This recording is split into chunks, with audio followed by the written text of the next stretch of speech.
Now for our last act of the evening, I'm going to introduce the boldest guy I know, pun intended.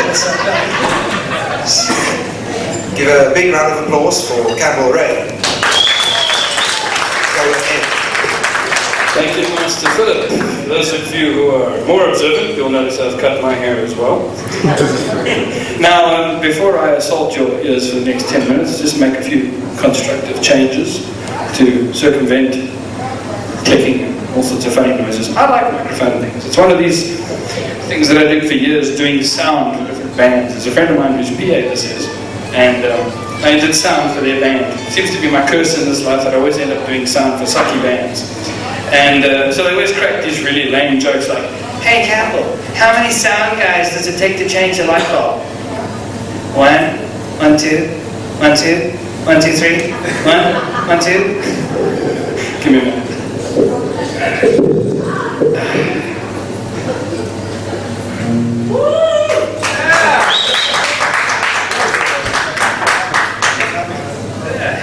That's a bit better, isn't it? You got my sort of...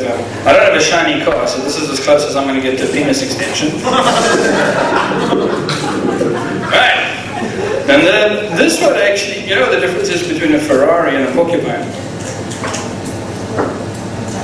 With the porcupine, the pricks are on the outside. Anyway, I'm not a big Italian car fan because they're kind of temperamental and, you know, cold weather, it doesn't really work. And not really one for cold weather.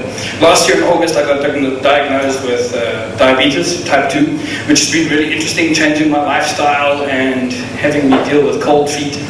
And I tell you, just cold feet are just the worst thing. That freaks me out, you know? I want to walk everywhere like, I wish I could be, what's that guy, Ghost Rider, the dude with the flaming skull, except my feet can burn. That would be cool. Give me the hottest place on the planet and I'm entirely happy, but don't give me cold feet. So recently this whole cold feet thing has really gotten to me quite badly.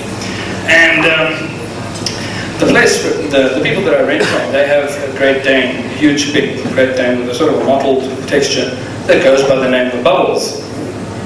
Why you would call a big dog Bubbles is beyond me. It's like having a Chihuahua and calling it a killer. Is really, really interesting. However, Bubbles has the unfortunate thing of having to sleep outside. And I thought, you know, in the northern suburbs we have so many different languages and cultures. We've got Afrikaans, I can speak it, sucks to be you, Joe. And we've got English, and we've got Xhosa, and we've got a whole bunch of other different things. And what's really interesting is, I thought to myself, how cool would it be, or how interesting would our lives become, if suddenly our dogs understood us? Because it seems we do a lot of things that would normally offend dogs. And if you ask me, dogs are like the purest love on the planet. You could walk out, come back 2 minutes later, and they're like, "Hi Master, I'm so glad to see you. I love you, cat."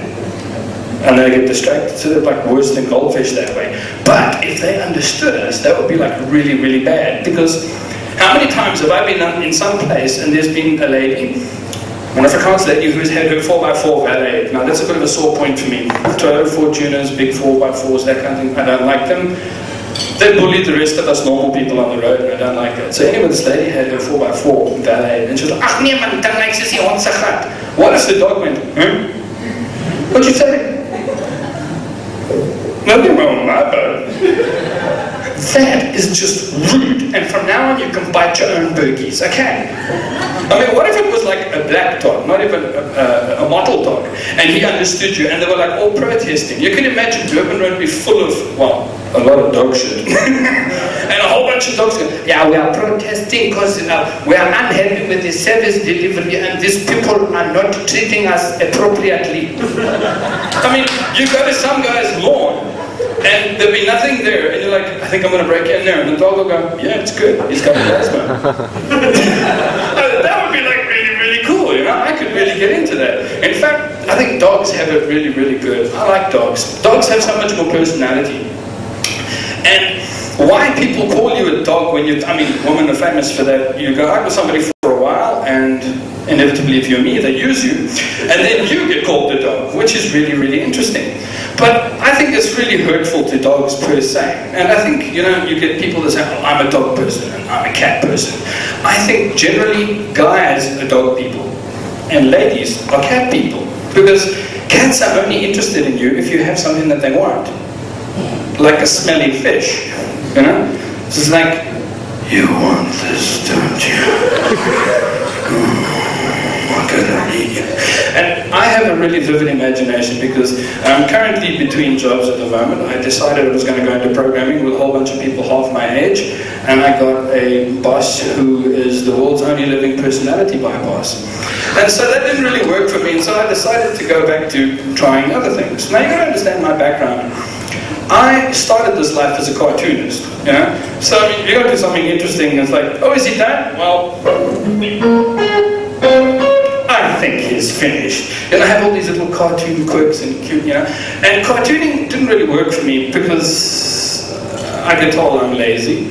And cartoonists, I like drawing cartoons. I have a very black sense of humor and satirical and all these kinds of things, but I hate redrawing stuff. And so I left cartooning and I got into animation in the film industry, which is really cool.